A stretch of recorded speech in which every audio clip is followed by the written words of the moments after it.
अस्सलामुअलैकुम दोस्तों, कैसे हैं आप सब। मैं आप सबको यूट्यूब चैनल इंग्लिश लिटरेचर पे वेलकम कहती हूँ। आज जो प्ले हम डिस्कस करने जा रहे हैं उसका नाम है हैडा गैबलर, जिसको लिखने वाले हैं हेनरिक इब्सन। ये जो लेक्चर है हमारा इंट्रोडक्टरी लेक्चर होगा। और जो हैडा गैबलर प्ले है बहुत ही इंटरेस्टिंग प्ले है। जब भी आप इसकी टेक्स्ट पढ़ेंगे तो आप इसको बहुत इन्जॉय करने वाले हैं, क्योंकि ये मेरा फेवरेट प्ले है। मैंने भी इसको बहुत इन्जॉय किया हुआ है। इसके अलावा जो सेकेंड वर्क मेरा फेवरेट है वो है the kite runner by Khaled Hosseini. ये दो वर्क मेरे throughout the history favourite रहे हैं। एनी हाउ, ये बातें दूसरी हैं। टॉपिक की तरफ वापस आते हैं। जो टॉपिक हम कवर करने जा रहे हैं, हैडा गैबलर। लिखा किसने है? Henrik Ibsen. तो पहले हम बात करते हैं हेनरिक इब्सन कौन था। हेनरिक इब्सन का पूरा नाम है हेनरिक जॉन इब्सन, जो कि 1828 में पैदा होते हैं और इनकी डेथ हो जाती है 1906 में। पैदा कहाँ हुए? नॉर्वे में। तो नॉर्वे में पैदा होने की बेस पे he is a Norwegian writer. ठीक है, ये नॉर्वेजियन राइटर भी थे, थिएटर डायरेक्टर भी थे। एनी हाउ, अगर हम इनके लाइफ टाइम की बात करें, इनके फादर जिनका नाम नॉट इब्सन था, KNUD, ठीक है, तो वो उनका एक अच्छा बिजनेस था।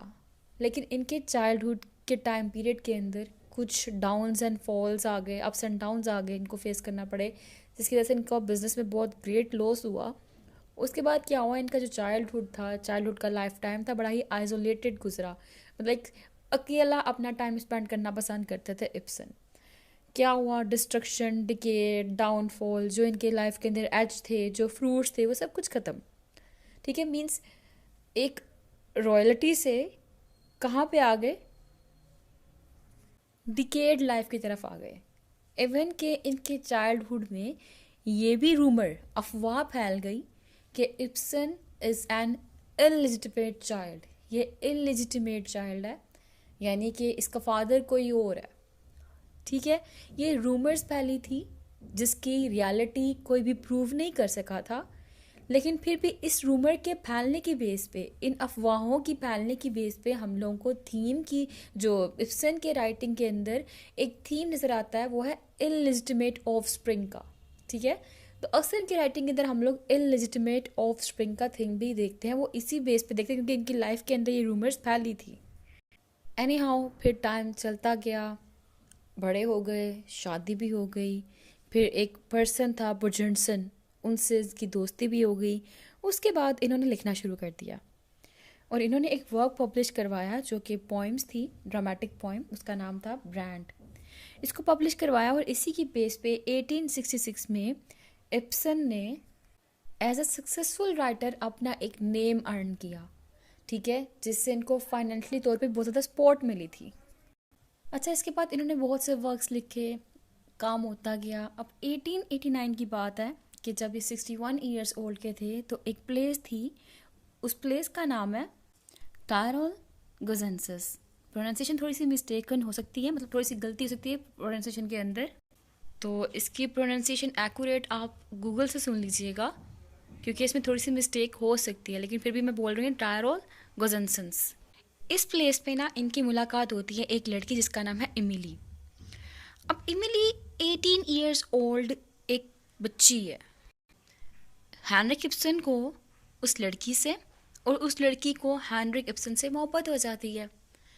और उसके बाद कुछ टाइम गुजरता है तो हेनरिक इब्सन जो है वो बड़ा गिल्ट फील करता है अपने इस रिलेशनशिप के ऊपर, उसको छोड़ के चला जाता है। अच्छा, अब वो एमिली जो है वो दिखाया गया है हैडा गैबलर की तरह ब्यूटीफुल थी। हैडा गैबलर वाले ट्रेट रखती थी। हैडा की तरह ही वो इंटेलिजेंट थी, बोर्ड अपर क्लास गर्ल थी, स्पॉइल्ड करती थी और चाहती थी कि उसका हर एक के ऊपर पावर हो। तो करेक्टर ने जो एमिली का करेक्टर लिया ना, सॉरी राइटर ने जो एमिली का करेक्टर लिया हुआ है वो हैडा के करेक्टर से ही हैडा का जो करेक्टर लिया हुआ है ना, वो एमिल के कैरेक्टर से ही इंस्पायर होकर उसने लिखा है यहाँ पे। इवन के कुछ रिलेशंस भी उसने ऐसे शो किए होंगे जो हैडा और लोवबर्ग के दरमियान में है, वही रिलेशनशिप इमिली और हेनरिक के दरमियान में भी थे सम एक्सटेंट। जैसे कि मैंने यहाँ पे जिस प्लेस का नेम लिखा है ना, तो राइटर ने जो फर्स्ट ड्राफ्ट लिखा था हैडा गैबलर का, उसमें जब हैडा और लोवबर्ग इकट्ठे बैठे हुए थे, इलिट लोवबर्ग, तो वो इकट्ठे बैठ के जब हैडा का हनीमून फोटोग्राफ्स देख रहे थे ना एल्बम, तो उसके अंदर उसने इस प्लेस का नेम भी मेंशन किया था। तो इस बेस पे हम कह सकते हैं कि इसने ऑटोबायोग्राफिकल एलिमेंट यूज़ किया है। एमिली का कैरेक्टर रिलेट किया गया हैडा के कैरेक्टर के साथ। उसके बाद जो प्लेस है, इस प्लेस का नेम मेंशन किया गया था जब एलेट लोवबर्ग एल्बम देख रहा होता है हैडा के साथ बैठकर, इस प्ले के फर्स्ट ड्राफ्ट के अंदर, मीन्स जो इसने राइटर ने फर्स्ट ड्राफ्ट जो लिखा था उसके अंदर इसने इस प्लेस का नेम मेंशन किया था। ठीक हो गया। तो बेसिकली ये थोड़ी सी हिस्ट्री थी राइटर की। इसके बाद 1900 में इब्सन को फर्स्ट स्ट्रोक हुआ था, इसकी तबीयत काफ़ी ख़राब रही थी। फिर 1906 में इब्सन की डेथ हो गई थी। तो इब्सन कौन थे? नॉर्वेजियन प्ले राइट और theatre director and one of the founders of modernism in theatre. कि मॉडर्न थिएटर के अंदर ना मॉडर्निज्म के एक फाउंडर भी हैं। क्यों? क्योंकि उन्होंने एक नई टेक्निक इंट्रोड्यूस करवाई जिसका नाम था रियलिज्म। ठीक है, जो नई चीज़ आई वो मॉडर्निज्म काउंट होती गई। साइकोलॉजिकल एलिमेंट का आना मॉडर्निज्म है, फेमिनिज्म का आना मॉडर्निज्म है। तो ये रियलिज्म को लेकर आए, इन्होंने फेमिनिज्म के अबाउट बात की। एनी हाउ, तो ये एक फाउंडर है, ठीक है, वन ऑफ द फाउंडर्स। अच्छा, अब इब्सन को फादर ऑफ रियलिज्म भी कहा जाता है। क्यों? क्योंकि इन्होंने ये टेक्निक इंट्रोड्यूस करवाई थी अपनी राइटिंग के अंदर। और मोस्टली प्लेस के अंदर हम लोग ये रियलिज्म की टेक्निक देखेंगे, जैसा कि हैडा गैबलर, ये एक रियलिस्टिक प्ले है। टाइटल इसका फेमिनिस्टिक है। टाइटल के बारे में हम आगे बात करते हैं। जब हम हिस्टोरिकल बैकग्राउंड पे बात करेंगे ना, तो हम लोगों को क्लियर हो जाएगा कि वाकई एक रियलिस्टिक प्ले है। अच्छा, अब इब्सन के जो वेल नोन वर्क है ना, मोस्ट इम्पॉर्टेंट वर्क, वो है a doll's house, Hedda Gabler, Peer Gynt, the wild duck, Brand, Rosmersholm. ये इसके इम्पॉर्टेंट वर्क्स हैं। ये तो हमारा हो गया राइटर के अबाउट। थोड़ा सा अब इसके स्टाइल को डिस्कस करते हैं। इसका स्टाइल जो है वो मॉडर्न है, ये एक मॉडर्न रियलिस्ट है। जैसे कि जितने भी इसके वर्क्स हैं, मैंने आपको बताया कि सम हाउ सम वेयर वो रिलेट करते हैं इब्सन की अपनी लाइफ से। जैसा कि मैंने अभी हैडा गैबलर को रिलेट करके बताया कि इमिली थी जिससे वो मिला था टायरोल नेम की प्लेस पे। वो हैडा की तरह ही ब्यूटीफुल थी, इंटेलिजेंट थी, स्पॉइल्ड थी, बोर्ड अपर क्लास गर्ल थी who wanted to have power and was thrilled at the possibility of snaring someone else husband. और वही एलिमेंट हम लोगों को हैडा गैबलर में भी नज़र आता है। ठीक है, इब्सन जैसा कि मैंने बताया फाउंडर ऑफ रियलिज्म कंसिडर किया जाता है। अब रियलिज्म का मेन आइडिया क्या होता है? इसका ये होता है कि जो आर्ट है वो एक्चुअल ह्यूमन लाइफ को गिवन प्लेस और टाइम में एज इट इज़ ही रिप्रेजेंट करे। ठीक है, art should be a faithful presentation of actual human life within a given place and time, with the implication that exposure to such a portrayal can enhance the awareness and consciousness of the audience। means कि ऐसी picture present की जाए, ऐसे events दिखाए जाएं जो कि real time period के हों, रियल प्लेस में हों और रियल लाइफ को डिपिक्ट करें, रियलिटी को बताएं, उसको कहते हैं रियलिज्म। अब जो थीम्स रहे राइटर के मोस्टली वो फेमिनिज्म, जिस तरह इन्होंने वुमेन सफ्रेज की बात की, रिलीजियस इंटॉलरेंस की बात की, इसके बाद क्लास स्ट्रगल की बात की, स्टीरियोटाइप्स दिखाए, साइको एनालिसिस को दिखाया, सो ऑन। ये राइटर के इंपॉर्टेंट थीम्स रहे जो कि मतलब मेजर वर्क्स के अंदर आते हैं। अब हम लोग बात करते हैं हैडा गैबलर के की फैक्ट्स की।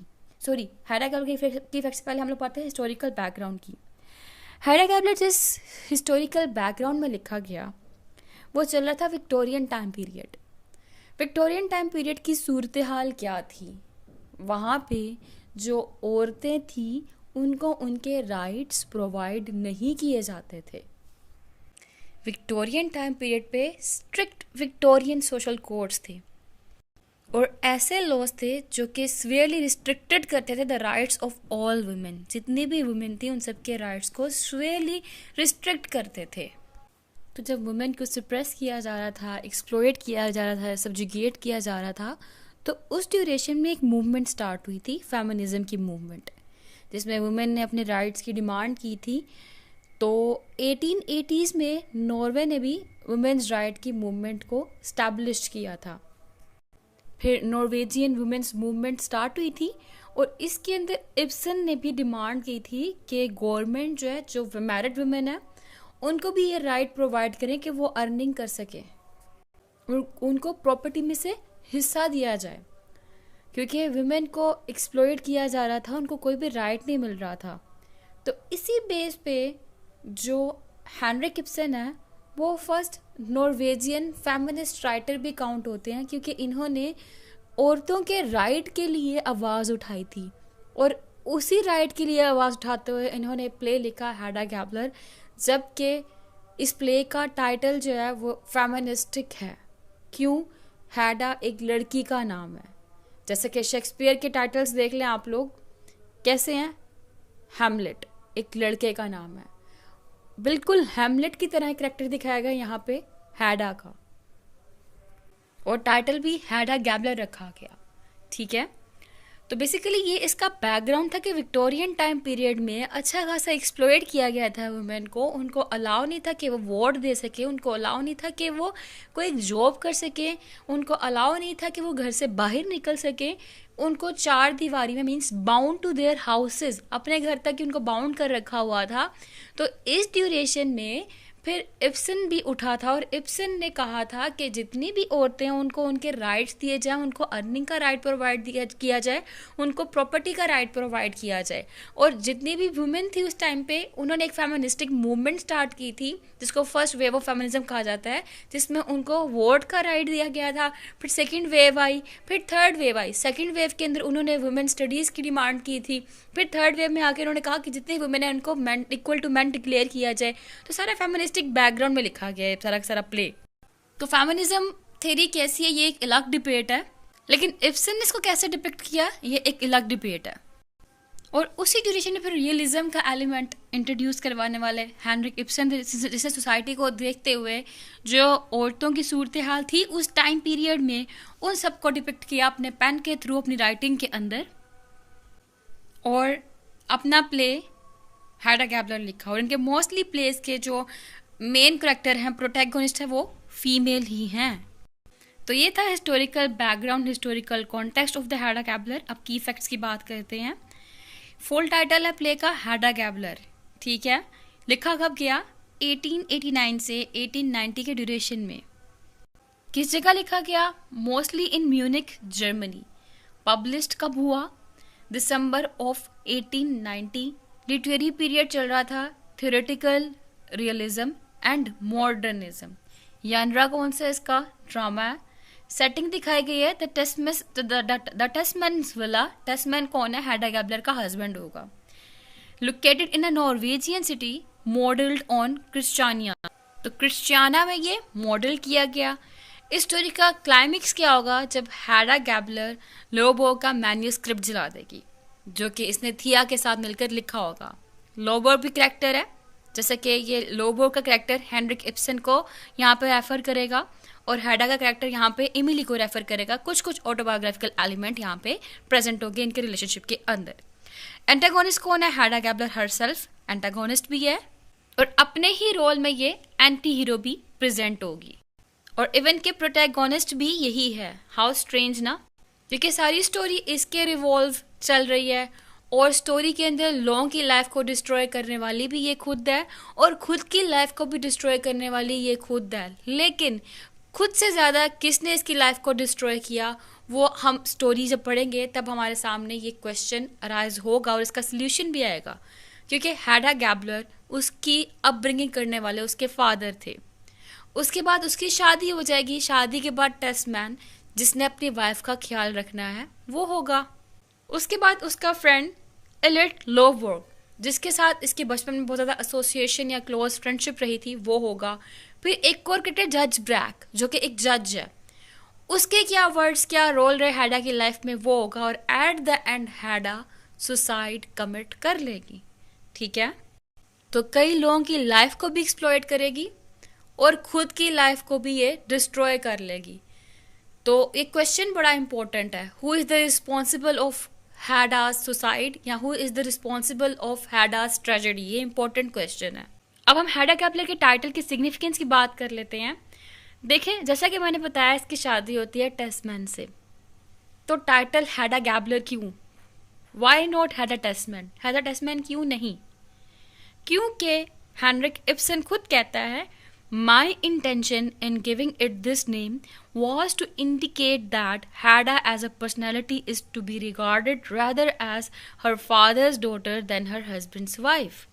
के ज़्यादा अपने फादर की डॉटर है rather than her husband's wife, अपने हस्बैंड की वाइफ के मुकाबले में। जैसे कि इसमें आंट जोजो का कैरेक्टर होगा, वो कहेगी General Gabler's daughter, what a life she had in a general's day. यहाँ पे शी आना है। तो ये क्या, जनरल गैबलर्स डॉटर कहा गया, ना कि टेस्मन्स वाइफ कहा गया। क्यों?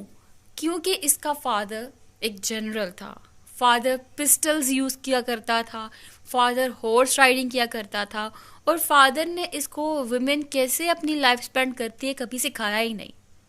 फादर खुद अथॉरिटेटिव था, फादर ने अपनी डॉटर को भी अथॉरिटेटिव पर्सनैलिटी बनाया।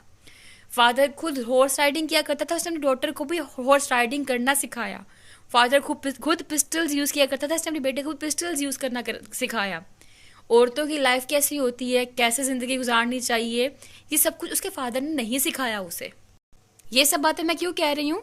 क्योंकि ये दो क्वेश्चन आते हैं, डिस्कस फेमिनिज्म इन हैडा गैबलर और discuss the title significance of हैडा Gabler. उन दोनों में ये बातें डिस्कस होंगी जो मैं अभी आपको बता रही हूँ। ठीक है, कि नंबर 1 क्या है कि इसके फादर का अपना रोल, कि इसके फादर ने एक औरत कैसे जिंदगी गुजारती है वो नहीं सिखाया इसे। तो ये क्या कॉज बना? हैडा की ट्रेजेडी का कॉज बना। ठीक है, इसके बाद इसका फ्रेंड, इसके बचपन में कोई भी लड़की दोस्त नहीं दिखाई गई, एक लड़का दोस्त दिखाया गया जो कि एलेट लोबवॉग है। ठीक है, थिया के साथ ही पढ़ी थी, थिया भी इसकी फ्रेंड रही है लेकिन क्लोज फ्रेंड नहीं है, थिया को ये तंग किया करती थी। एनी हाउ एलेट लोबवॉग का कैरेक्टर दिखाया गया जो कि इसका दोस्त है। यहाँ से साथ साथ आपके कैरेक्टर भी क्लियर हो रहे होंगे। ठीक है, जनरल गैबलर हैडा का फादर है, हैडा गैबलर प्रोटैगोनिस्ट है इस प्ले की। जो टेस्टमैन है वो कौन है इस प्ले के अंदर? हैडा का हस्बैंड दिखाया गया है। एलेट लोबवॉग हैडा का बचपन में फ्रेंड था जो कि हैडा को पसंद करता था। हैडा ने उसे कहा, जब उसने कहा ना हैडा को कि आई लव यू, मैं तुम्हें पसंद करता हूँ, तो हैडा ने कहा तुम चले जाओ तुम्हें मैं गोली मार दूंगी। ठीक है, हैडा ने उसको ये कहा। एलेट लोबवॉग क्रिटिक्स कहते हैं, जो कि उसका बहुत ही क्लोज फ्रेंड था, वो उस टाइम पे जब हैडा ने कहा छोड़ के चला जाओ, इवन कि वो हैडा की नेचर को भी जानता था, फिर भी वो उसको छोड़ के चला गया। और इसके बाद हैडा थोड़ा डिप्रेस भी रही थी, तो इट मीन्स कि इसकी ट्रेजेडी का कॉज एलेट भी था। ठीक है, कि एलेट ने भी उस टाइम उसको समझाने की बजाय उसको छोड़कर चला गया। और इसकी शादी के बाद जब एलेट वापस आएगा अपनी दोस्त थिया के साथ, तो उस टाइम हैडा थिया से जेलसी फील करेगी कि ये एलेट के साथ क्यों है और एलेट इसको इतना प्रेफर क्यों कर रहा है। इवन कि थिया और वो एलेट मिलकर एक मैन्यूस्क्रिप्ट लिखेंगे, हैडा वो मैन्यूस्क्रिप्ट जला देगी। जी क्यों?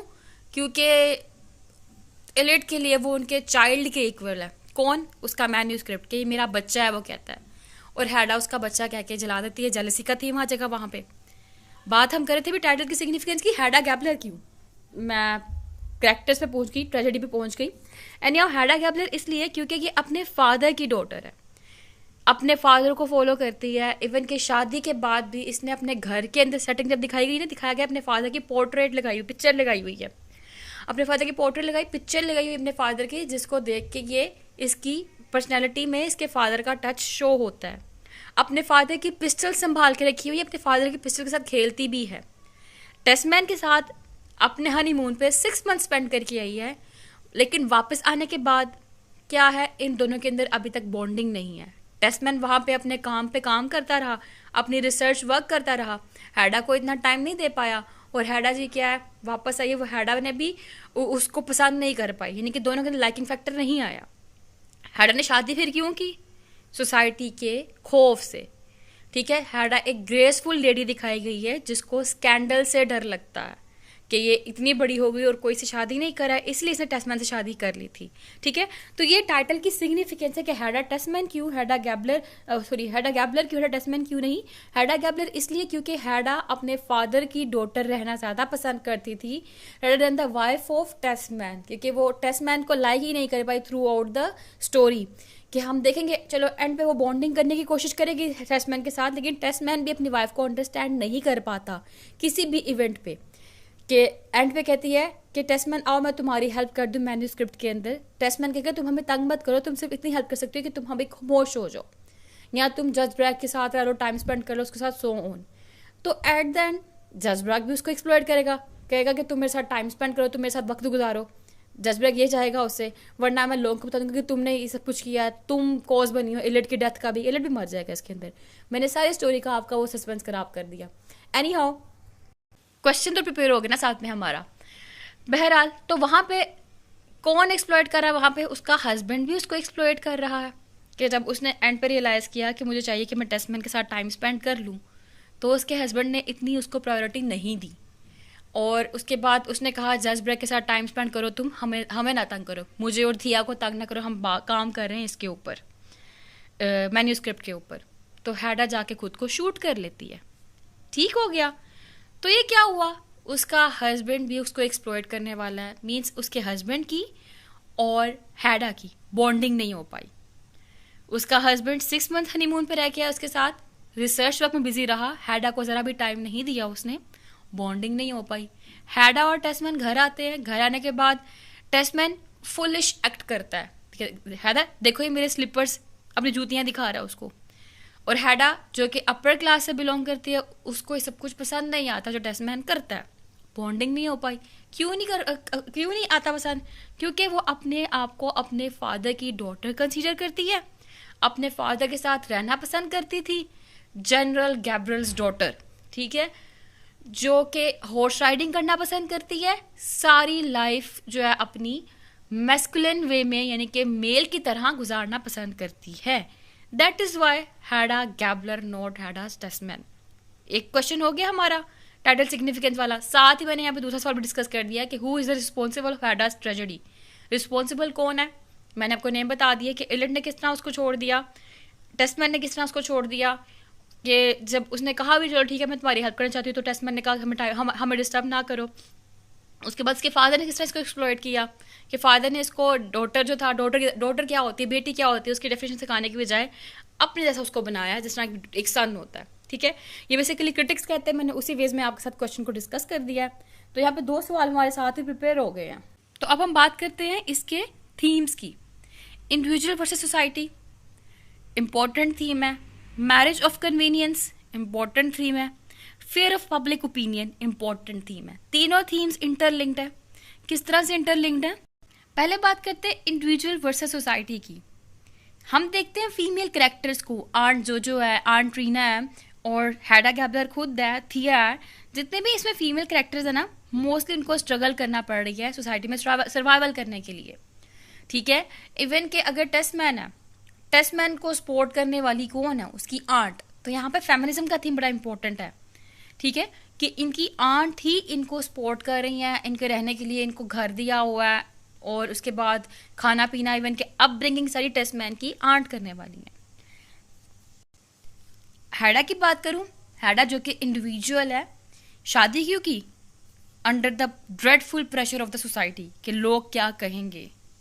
इसी बेस पे उसने मैरिज ऑफ कन्वीनियंस की, क्योंकि she feels afraid of public opinion, of being scandal. उसको स्कैंडल होने से डर लगता था कि उसका स्कैंडलाइज ना कर दिया जाए कि इतनी एज हो गई है और इसको मार ना दिया जाए, सॉरी इसकी शादी नहीं हो रही। इवन के जब लोबोव की डेथ हुई थी, जज ब्रैक ने इसको ब्लैकमेल किया था और कहा था कि मैं चाहता हूँ तुम्हारे ऊपर मेरा पूरा होल्ड हो, तुम मेरी सारी बात मानो, मेरे डिज़ायर्स को फुलफिल करो, मैं तुम्हें जो है ना तुम्हारे बारे में पब्लिक को नहीं बताऊंगा, तुम्हें एक्सपोज नहीं करूंगा।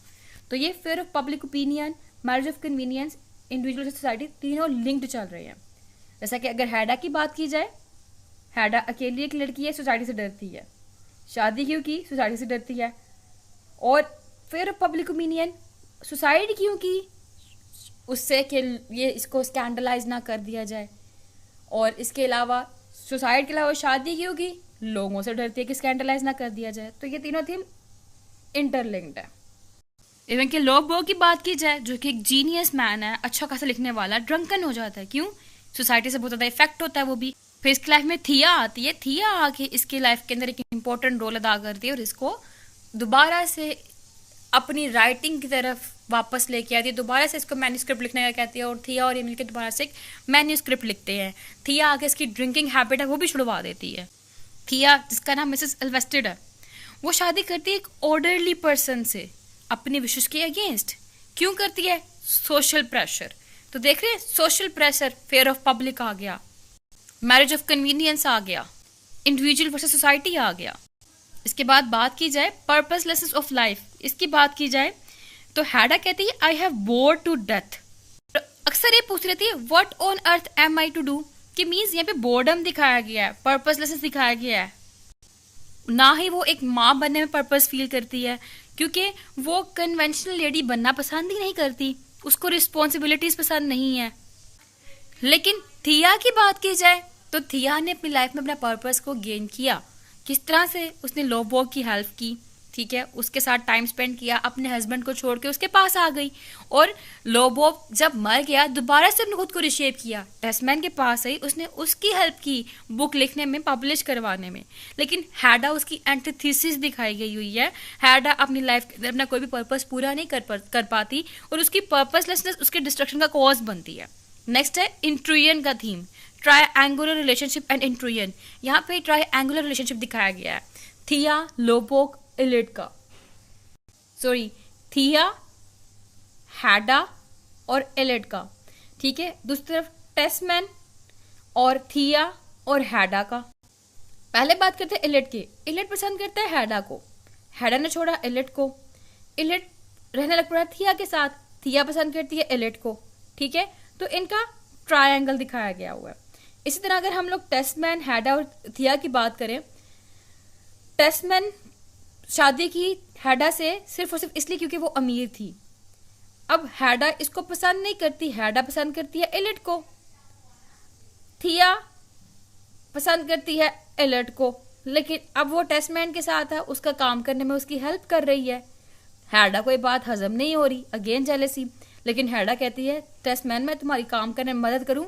टेस्टमैन इग्नोर करता है हैडा को और थिया के साथ वो काम करता है। फिर तीसरी तरफ बनता है टेस्टमैन, हैडा और इलिड का। हैडा इलिड को पसंद करती है, शादी टेस्टमैन से की, उसको कहती है कि मेरा नाम हैडा टेस्टमैन है, जानबूझ के जेलस करने के लिए। इलिड पसंद करता है हैडा को, और टेस्टमैन और इलिड इन दोनों का मुकाबला चल रहा है आपस में, ठीक है। तो मीन्स यहाँ पे इंट्रियन दिखाया गया, यहाँ पे ट्रायंगुलर रिलेशनशिप दिखाया गया। हैडा जो है यहाँ पे इंट्रूडर का रोल प्ले कर रही है लोबोग और थिया की लाइफ के अंदर। जज ब्रैक इंट्रूड्स कर रहा है टेस्टमैन की लाइफ को। इसी तरह हम लोगों ने सेंसुअलिटी सेक्सुअलिटी को थीम को डिस्कस कर लिया कि जब जज ब्रैक चाहता है कि पूरा रूल ओवर हो हैडा के ऊपर जज ब्रैक का, तो वो थीम भी यहाँ पे आ जाता है। अच्छा, जेलसी रिप्रेशन हमने साथ साथ डिस्कस किया कि वो मैन्यूस्क्रिप्ट का जला देना, थिया का एलिट के साथ होना, ये सब कुछ, और टेस्टमैन का एंड पे हैडा को रिजेक्ट करना और थिया के साथ बैठ के मैन्यूस्क्रिप्ट बनाना। डेथ वर्सेस डिस्ट्रक्शन की बात की जाए, एलिट की डेथ हो जाती है, हैडा खुद को मार लेती है, खुद को डिस्ट्रक्ट कर लेती है, हर कैरेक्टर खुद को डिस्ट्रॉय कर रहा है। जब एलिट को छोड़ दिया हैडा ने, एलिट ने खुद को डिस्ट्रॉय कर लिया। हैडा ने पब्लिक जो अफेयर है, सॉरी पब्लिक फियर है, उसकी बेस पे खुद को डिस्ट्रॉय करके टेस्टमैन से शादी कर ली, जो कि एक फूल है और वो इलिट के बिल्कुल इक्वालिटी पे आता ही नहीं है। तो ये सब इंपॉर्टेंट थीम्स थे। आज यहाँ पे लेक्चर हम खत्म करते हैं। नेक्स्ट लेक्चर में हम लोग सिंबल्स की बात करेंगे, इंपॉर्टेंट क्वेश्चन की बात करेंगे, कैरेक्टर लिस्ट की बात करेंगे, और इससे नेक्स्ट में हम लोग समरी को डिस्कस करने वाले हैं। फिर मिलते हैं अगले लेक्चर में। दुआओं में खास याद रखिएगा। Thank you so much for watching this video. अल्लाह हाफिज़, फ़ी अमान अल्लाह।